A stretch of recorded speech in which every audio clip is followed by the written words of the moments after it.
Hello, I'm Bill LeMay, and thank you for watching Community Matters. We hope you'll continue to watch as we discuss issues facing our community and provide you with the resources and information needed to find solutions.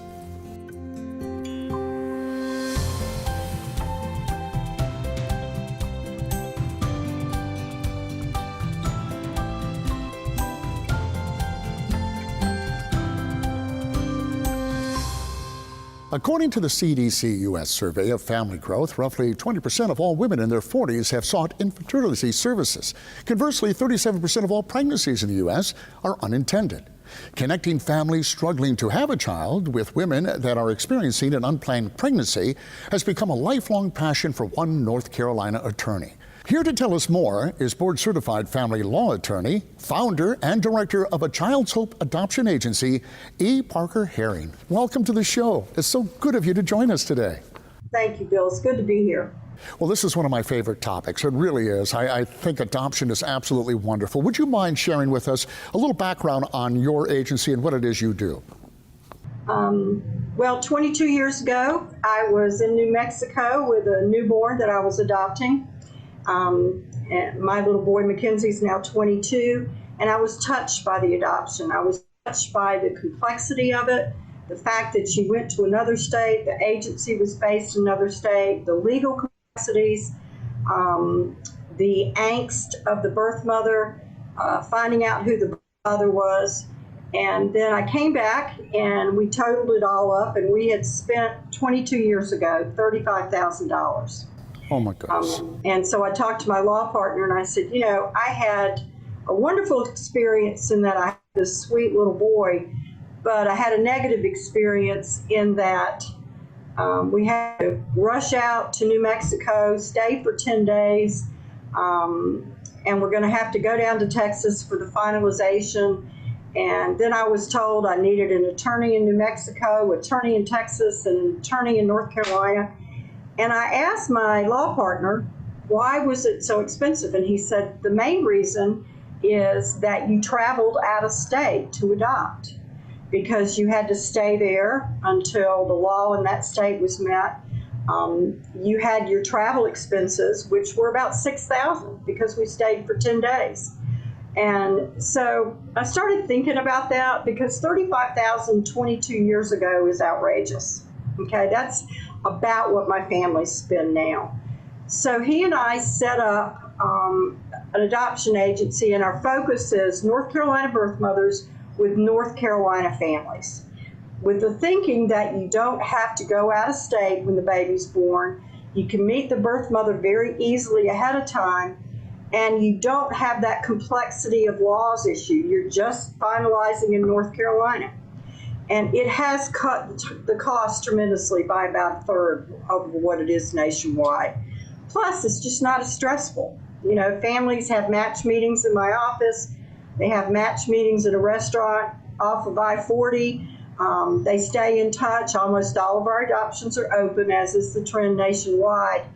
And we're coming up on placing 400 children since we started. So it has been a wonderful experience. I was in that situation. You know, I was in my 40s and I was going through fertility treatments and I desperately wanted a child. So that's how A Child's Hope got started. Well, what a neat story. I can identify with it because we too went through this pretty much the same scenario you did. You mentioned that you were in your 40s, and it seems nowadays that's pretty typical. A lot of women are waiting until their late 30s, early 40s, and then they have the desire to become a mother. Well, why is that? I think a lot of women like myself either go to second careers or advance in their own careers.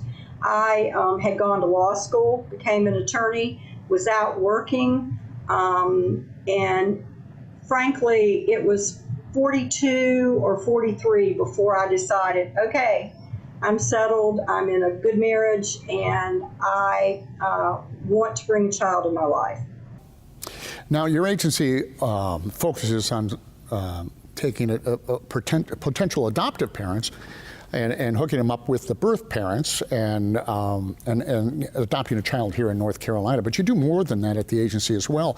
I mean, there are situations where step parents want to adopt. Can you get into some of that? I mean, there's a wide range of services you offer. Yes, at this point in my career, I was a divorce attorney for 30 years. And I just stopped the divorce part a few years ago because I focused totally on assisted reproduction, which is surrogacy contracts, egg donor contracts.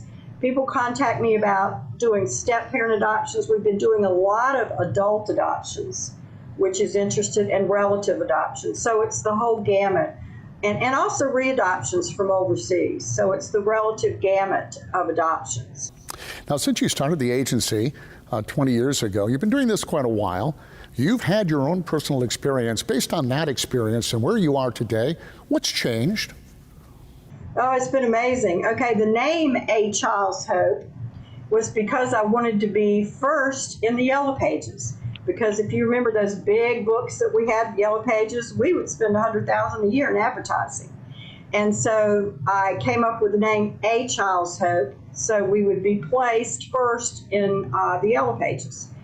Birth mothers would find out they were pregnant, and they would pull out the Yellow Pages, or their doctor or nurse at the clinic would do that, and they'd start going down the list. So I wanted to be first, okay? And that's how I came up with the name. So the way that we attracted birth mothers has switched from the Yellow Pages to the internet now. And lots of times now, I will have a birth mother that literally never downloads her laptop. She just takes her phone and Googles putting baby up for adoption, or how do I place a baby for adoption?